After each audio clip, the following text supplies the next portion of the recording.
Hey everybody, it's Aaron. So this is chapter 5. Scott is actually teaching this chapter. I was out of town, I think in Tennessee, speaking this weekend. But when the class starts at for about the first 2 minutes, 3 minutes, he has some issues with the microphone. He switches to a lapel. So about 3 minutes in, the audio fixes itself. So if you start the video and you think, oh, the audio, like I can't put up with this for 30, 40 minutes, you don't have to. Just got to put up with about 2 minutes, 3 minutes, and then it'll fix, and then Scott does a great job. So thanks for watching, and yeah, just bear with us the first 3 minutes and you should be good to go. All right, enjoy the lesson. I'm obviously not Aaron again. I'm going to be covering his notes for him today. We're going to be in Daniel chapter 5. Basically, it's going to be kind of the same as last time. He gave the notes, he wrote the notes, and he's going to make sure those are available for those of you who like to receive those, I think, through email. He emails those out. I have those notes that he intends to email, so he's still writing the class material. I'll just be presenting that for you this morning. We'll be in Daniel 5. So starting out, we're going to kind of cover, I don't know if you want to call it an introduction to this chapter, but it bears a little importance to give some information about the timeline and the history as we get started. He says that we need to remember that chapter 4 was during what was likely the final years of Nebuchadnezzar's reign. So Nebuchadnezzar died in 562 BC. But Babylon, of course, did not fall until 539, so we're jumping 23 years into the future. That's important to note because chapter 5 chronicles the fall of the empire, while Nebuchadnezzar's grandson, Belshazzar, was king. This was after chapters 7 and 8, and they occurred earlier in Belshazzar's reign. We know this, of course, because the chapters 7 and 8 open with saying, in the first year of Belshazzar, and in the third year of Belshazzar, respectively, chapter 7 and chapter 8. And bring me that lapel up here. It's going in and out. We're having some interference this morning. It says, so we asked the question, why do these seem to be out of order? Well, it's possible that these were out of order to keep the Aramaic sections together. Chapters 2, 4 through 7 and verse 28 are mostly Aramaic. Possible that the similarities in chapter 4 and 5 are why these chapters are together and 7 and 8 are divided up and come after these events, or rather before these events. Here it comes with my mic. We'll fix that up. We'll have to be aware of that, I guess, as we get going in worship.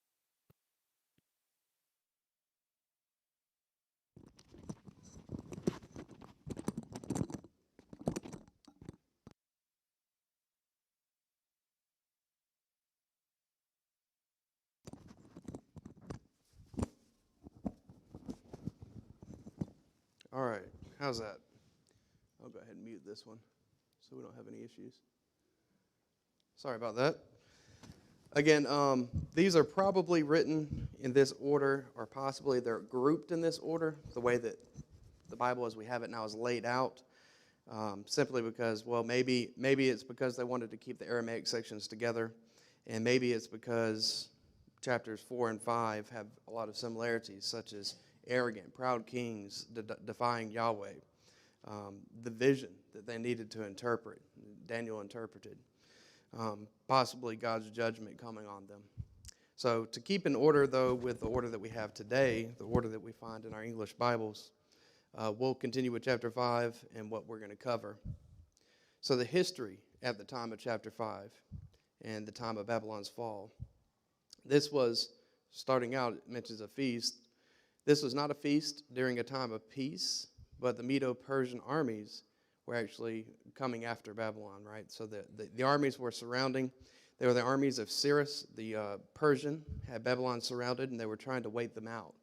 The Medes had been Nebuchadnezzar's allies during his reign, as his wife was a Mede named Amytis. Well, Babylon had enough food stored up in the city for years, according to historians, and of course they had a water supply of the Euphrates, which ran right there between the city and around the city. So that wasn't an issue. that wouldn't have caused them any problems. It provided a moat, gave them some extra protection, and of course they had plenty to drink. Well, at the end of the chapter, we'll see the fall of Babylon. So who was Belshazzar? Well, the name Bel, protect the king. So Belshazzar was the son and co-regent or co-ruler. So he ruled alongside with his father, Nabonidus. Nabonidus was, until the end of the 19th century, he was unknown to historians except for Daniel, Baruch, and Josephus' writings. Nabonidus was known to be the king, the last king of Babylon, and some said that Belshazzar was a made-up king, and Daniel was wrong. So, many people, of course, have made statements like that throughout history. Well, there's no such thing as, what was it we may have mentioned last week, the Ebla tablets mentioned the 5 cities, and that I think Abraham went up, and it's talked about some in Genesis. A lot of people for years said that wasn't a thing, that those cities never existed, and then we find tablets, and it says, oh, they did. Same is true of David. Many people denied that David ever existed as a king until later we found archaeological evidence, and it says, of course, well, there was a David.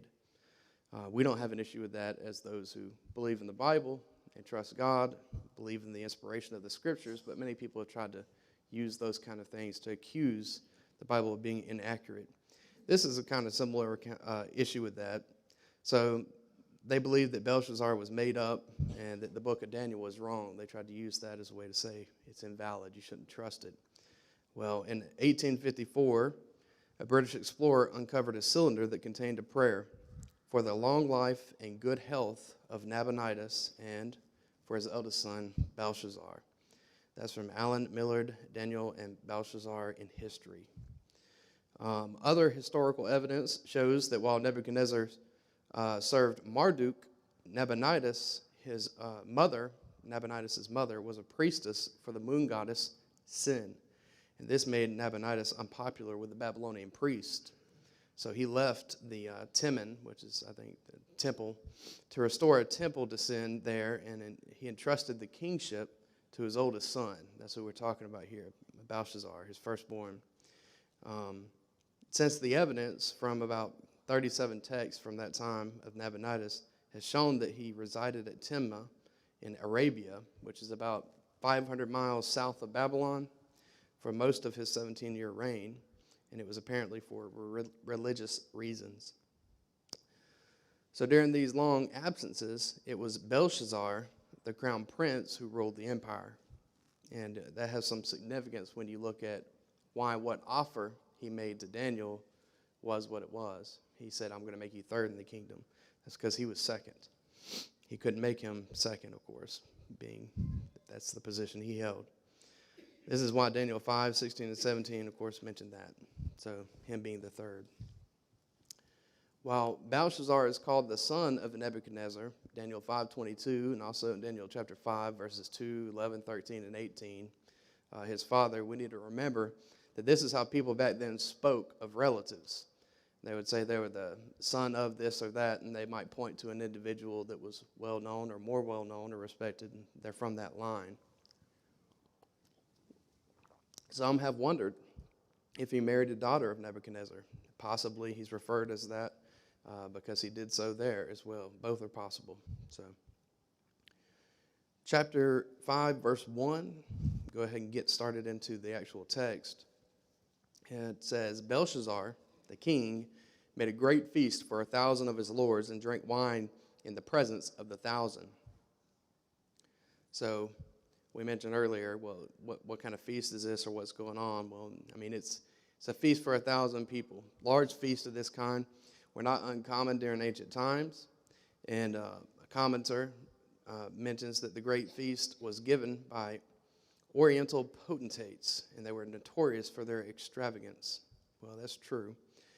Montgomery cites sources relating to the one Persian king fed 15,000 persons daily, and that Alexander entertained 10,000 guests at a marriage festival. According to Esther, chapter 1, 1 through 4, Xerxes held a gathering for a large number of people that lasted 180 days. So Porteus remarks The picture given here of the feasting customs of the Babylonian court need not be questioned. The evidence we have refers mainly to Persian times, but it is not unlikely that Babylonian practices were similar. Concerning the historicity of this feast, both the Greek historians Herodotus and Xenophon testified that a banquet was in progress on the night Babylon fell, and the date would have been proposed October 12th, 539 BC, or about 30 years after the events of chapter 4. Well, this information can be found in a book written by Miller, Stephen, Daniel, Volume 18. It comes from the Nashville, Broadman, and Holman publishers. Good information, good to think about some of that. The fact is, it makes sense that he would be holding a feast at the time. It fits with the customs of that time. So while he tasted the wine, it says in verse 2, Belshazzar, while he tasted the wine, commanded to bring the golden and silver vessels, which his father Nebuchadnezzar had taken out of the temple, which was in Jerusalem, that the king and his princes, his wives, and his concubines might drink therein. So they tasted wine. That appears to have a force in the original language, or feeling the effects of the alcohol. So like saying he was drunk. He was beginning to become drunk. So while Belshazzar was drinking his wine, he gave orders. And is literally Belshazzar commanded while at the time of tasting the wine. So it seems to carry with the idea of not only sensing the flavor of the wine, but feeling its effects. And in other words, he's going to make this what becomes a foolish order while he's drunk. Verse 3 rather.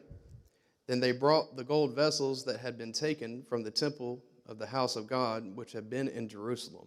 And the king and his lords, his wives, and his concubines drank from them.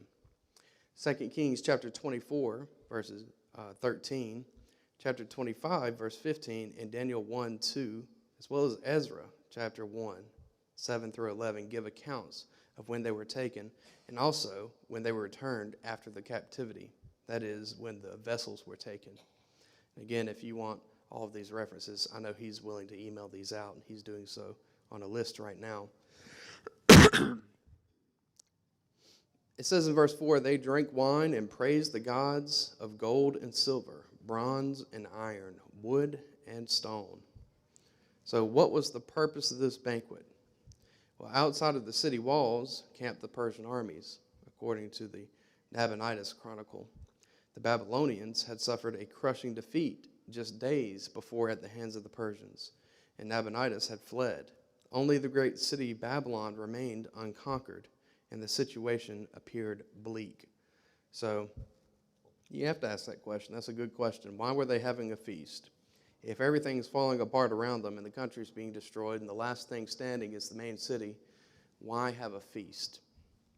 Well, some people believe they were eating and drinking for tomorrow they die, quote unquote. Might as well, I suppose. There's nothing left to do, so they'll go down with the ship and might as well have a party while they're doing it. That's one idea. Some believe they were having a feast to their false god to save them. A lot of the feast and worship at the time would involve, or a lot of the worship at the time of pagans could involve things like this, feasts and festivals. So possibly they were trying to appease their god. Some believe they were just trying to mock the Persians surrounding their city about how impenetrable the city was. Herodotus in Histories 1 speaks of how they had enough food in the city to last years. Herodotus and Xenophon both seem to support this was the time of a yearly festival. That's another possibility, and that goes with the idea of it being a feast. Persians may have taken advantage of that opportunity, or maybe it's a combination of some of those things together. Perhaps they are trying to appease some pagan deity. Perhaps they are also doing it as a way of saying there's no need to worry, to encourage themselves in the sense, and also to present the fact that there's nothing for them to be afraid of from the people outside the wall. Daniel chapter 5, verse 5. In the same hour, the fingers of a man. This is where things start to become, of course, the thrust of the chapter. The same hour, the fingers of a man appeared and wrote opposite the lampstand on the plaster of the wall of the king's palace. And the king saw the part of the hand that wrote. So this plaster has been confirmed that they believe by archaeological digs in the area.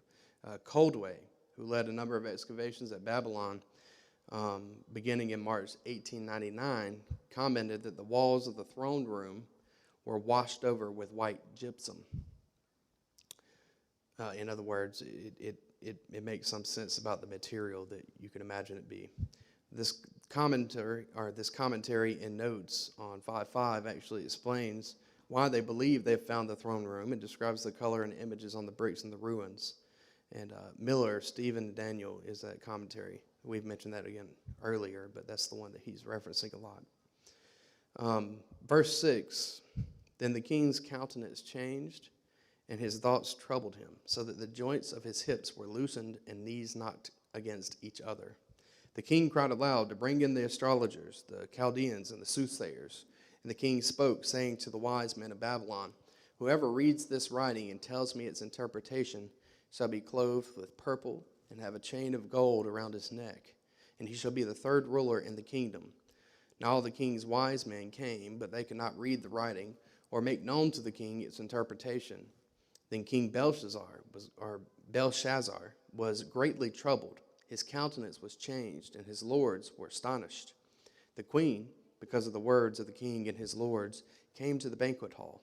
The queen spoke, saying, O king, live forever. Do not let your thoughts trouble you, nor let your countenance change. Let me take a sip. Not Belshazzar's wives, talking about the queen that comes in.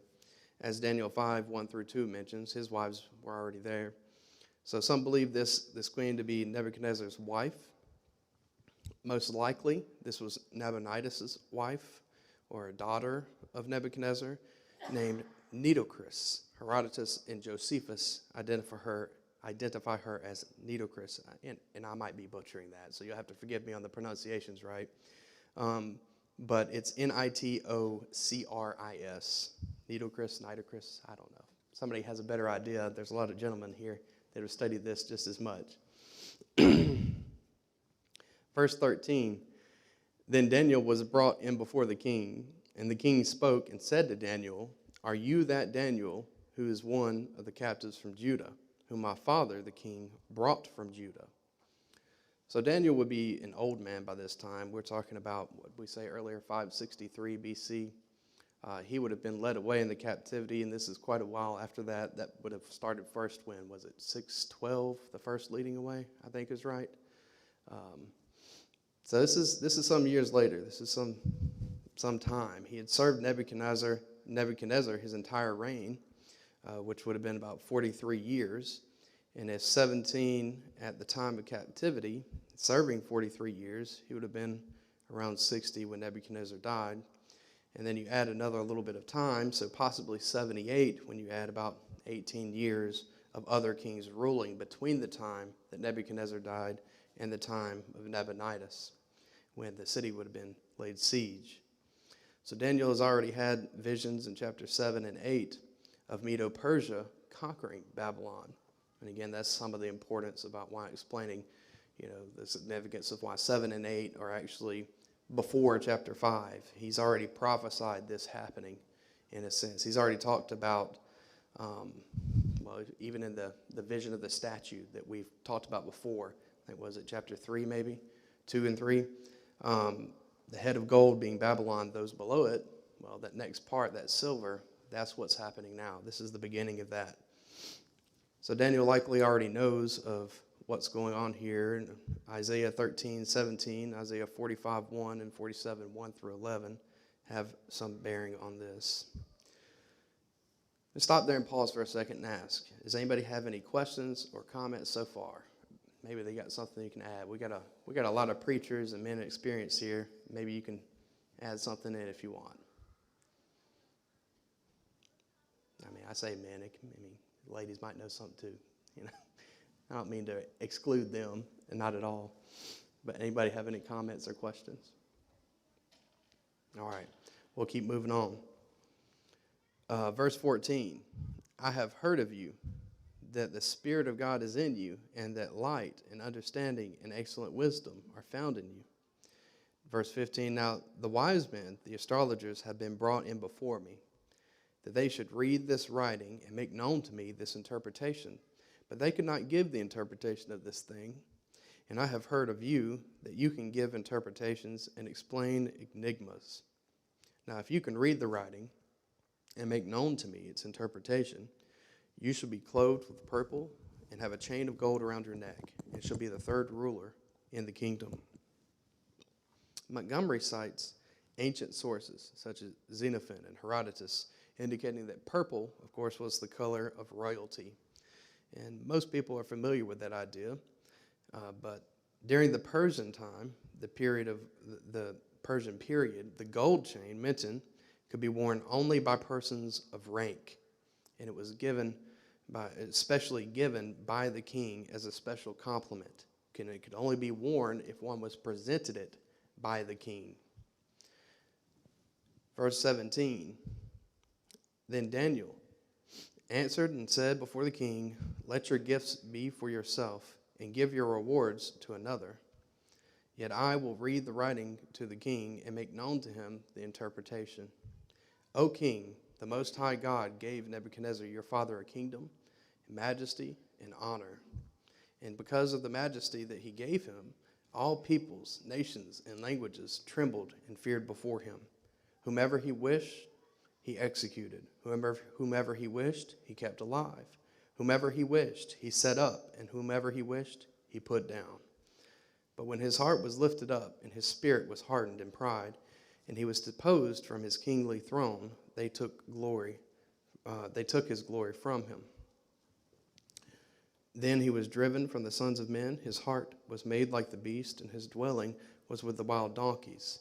They fed him with grass like oxen, and his body was wet with the dew of heaven, till he knew that the Most High God rules in the kingdom of men, and appoints over it whomever he chooses. But you, his son, Belshazzar, have not humbled your heart, although you knew all of this. So, of course, the evidence exists that indicates that Belshazzar may have seen these events firsthand and served as chief officer during the administration of King Nerigalaiser, I'm not sure how you say that one either, in 560, according to Babylonian historical texts. So this means that the king was old enough to fill a high position in the government only 2 years after Nebuchadnezzar's death in 562.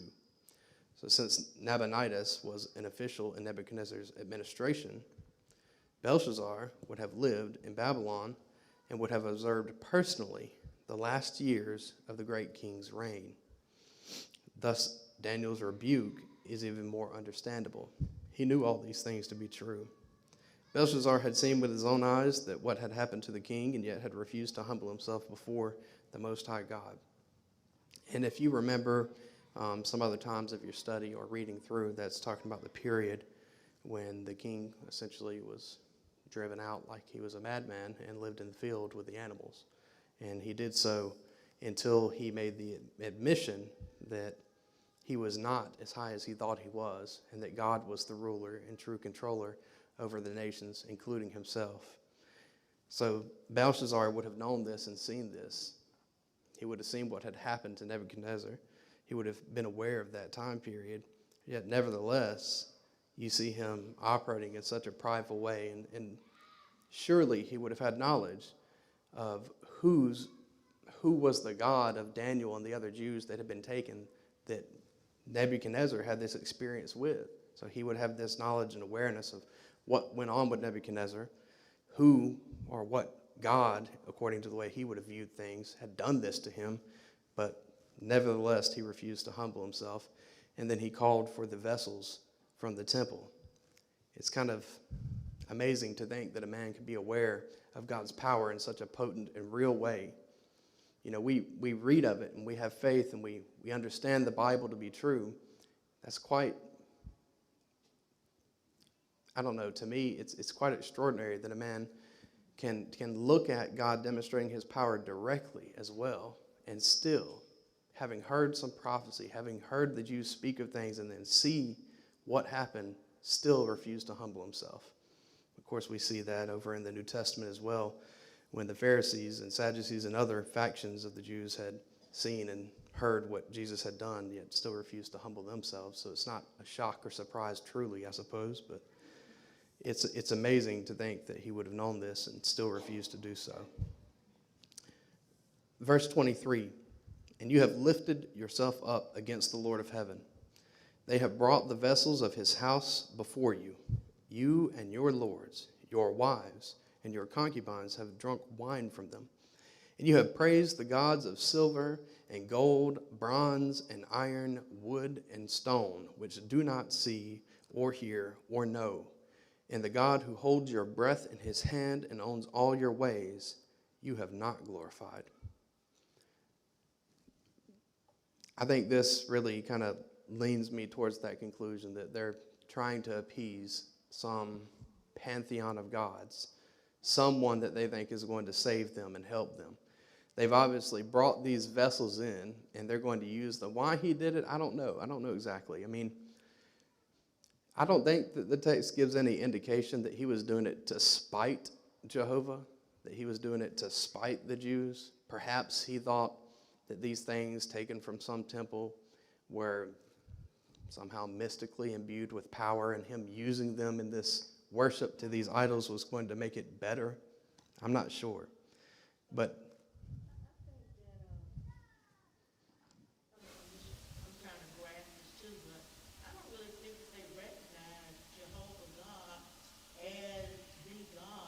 oh, no. And in their mind, I still think that he just one among all of them. Absolutely. Yes, this God is maybe a little bit more powerful than something, but he's still just one of the gods that, is able to do whatever. And they're really not giving him the credit for who he really is. So I guess maybe that's one of the reasons why they really don't seem to grasp it, because they don't really recognize God and who he really is. No, I agree. And what she said, I think, is absolutely true. They obviously aren't thinking of Jehovah as the one true God. Perhaps they believe that he was a God. He was the God of the Jews, or the God of the region from where the Jews came. A lot of times, the people of that era would think that gods had certain jurisdictions, I don't know what else you want to call it, areas that they kind of were the gods of. You had a god of the hills and maybe a god of the plains, for example. So perhaps they were thinking of him in this way. And to me, that leads to what I was saying and thinking before as well. I don't think that they were really considering anything about Jehovah when they called for the vessels. At least I don't see any reason to think that he was doing it particularly with Jehovah in mind. It was just, maybe he was thinking, oh, Jehovah will bless me if I use his vessels to worship these other gods, like I'm including him somehow. Perhaps that was it. But of course they were wrong. We see Daniel saying here that you've lifted yourself up against the Lord of heaven. So he did that because they had brought the vessels. That's why he said it. You brought these vessels in, and that was Belshazzar lifting himself up against the Lord of heaven. That's one way in which he did it. He was presumptuous in what he thought he was allowed to do. Well, they didn't glorify him. So Nebuchadnezzar was a mighty and powerful king, and nations feared him, and of course he was legendary. God humbled him.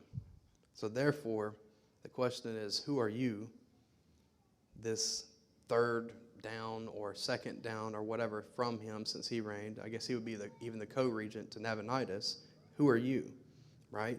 You think you're going to do these things. You're going to participate in worshiping these idols with these instruments meant and dedicated for Jehovah.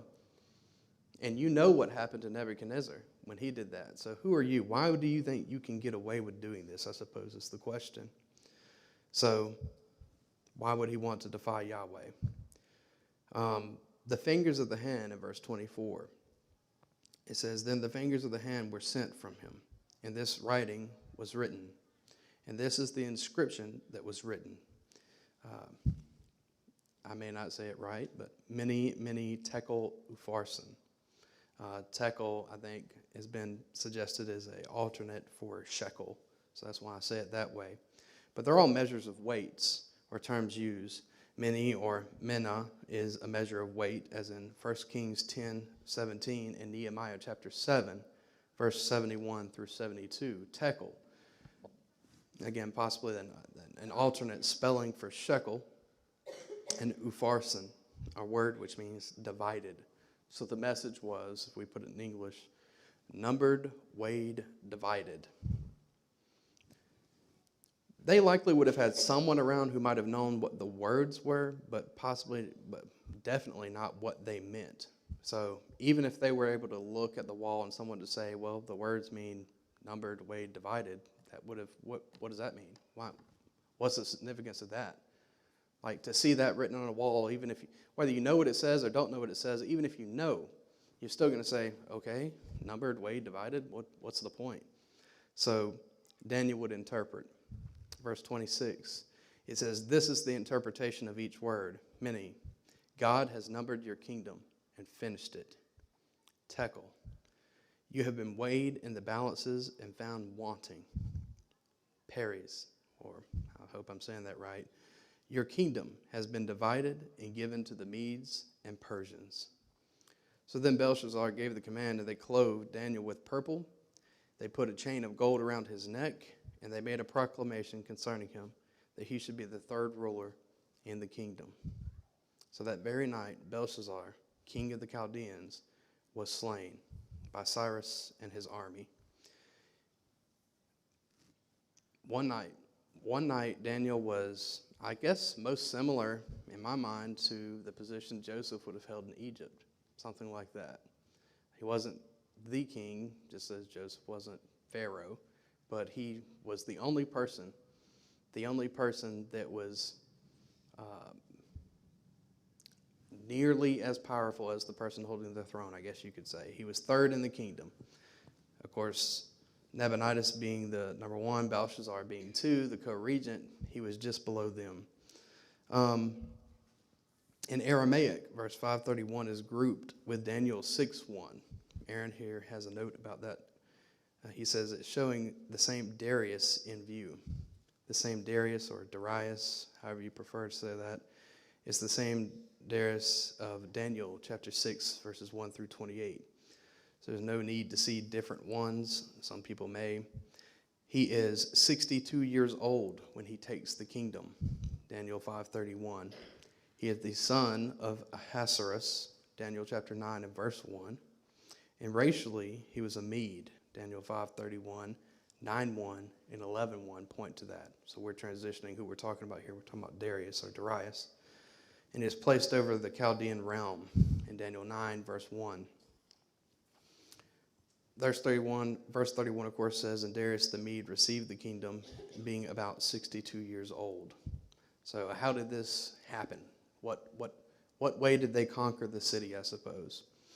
Well, 3 times it refers to rivers and waters being dried up in passages. It discusses judgment on Babylon. We can read a few of those passages.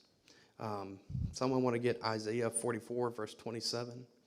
Someone else read for us Jeremiah chapter 50, verse 38, and Jeremiah 51, 36. Again, those are Isaiah 44, 27, Jeremiah 50, 38, and Jeremiah 51, 36.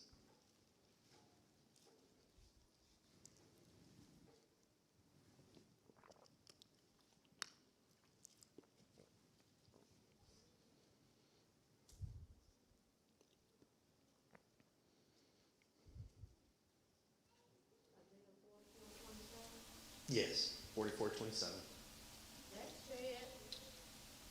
That said to the deep, be dry, and I will dry up the river. All right, 50:38. Jeremiah 50. Upon her waters, and they shall be dried up, for it is the land of graven images, and thou art mad upon their idols. Okay, and 51:36.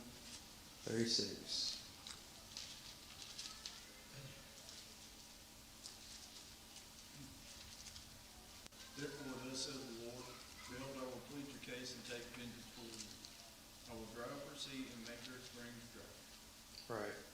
I guess I should have said, I didn't look. I used just the reference here. It might have been good for 35, but 35 says, the violence done to me and my flesh be upon Babylon. So we're talking about Babylon here.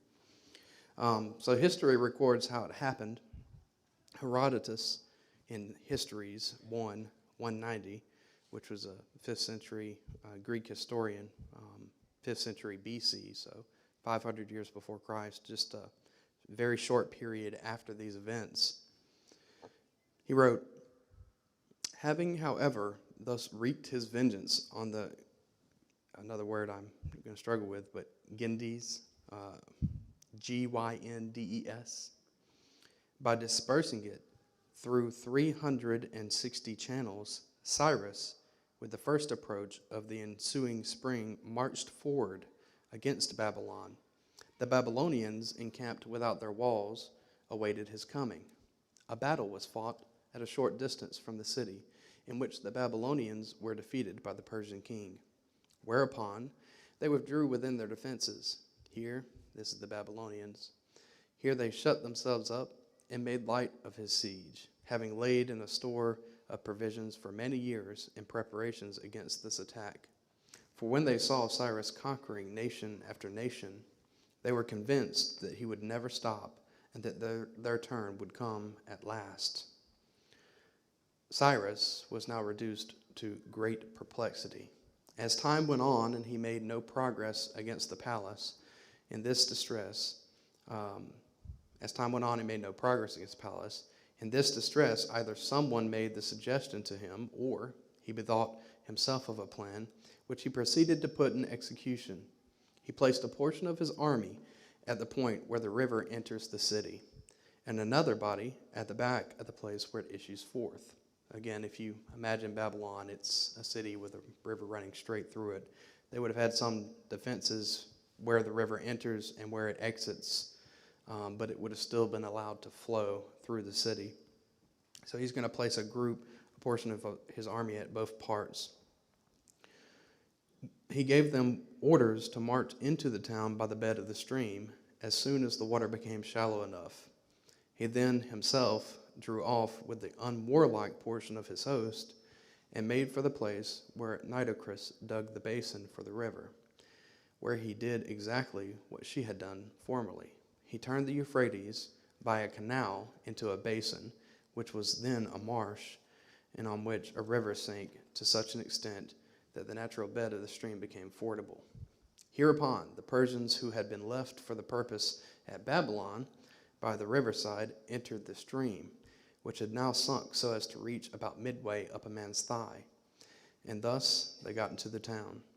Had the Babylonians been apprised of what Cyrus was about to do, or had they noticed their danger, they would have never allowed the Persians to enter the city, but they would have destroyed them utterly, for they would have made fast all the street gates which gave access to the river, and mounting upon the walls along both sides of the stream, would have so caught the enemy, as it were, in a trap.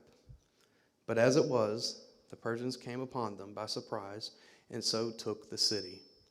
Owing to the vast size of the place, the inhabitants of the central parts, as residents at Babylon declare, long after the outer portions of the town were taken, knew nothing of what had chanced. But as they were engaged in a festival, continued dancing and reveling until they learnt about the capture.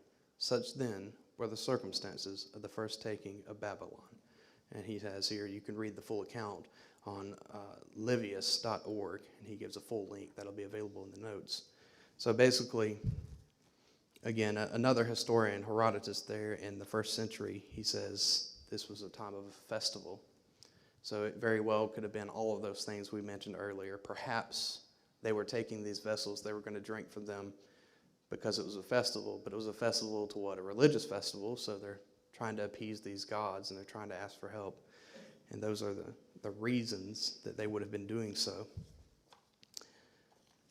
Questions or comments about this particular chapter? We're coming up a little early on to today's class, but in all of this chapter here, I can't think of once again how it really shines forth the faithfulness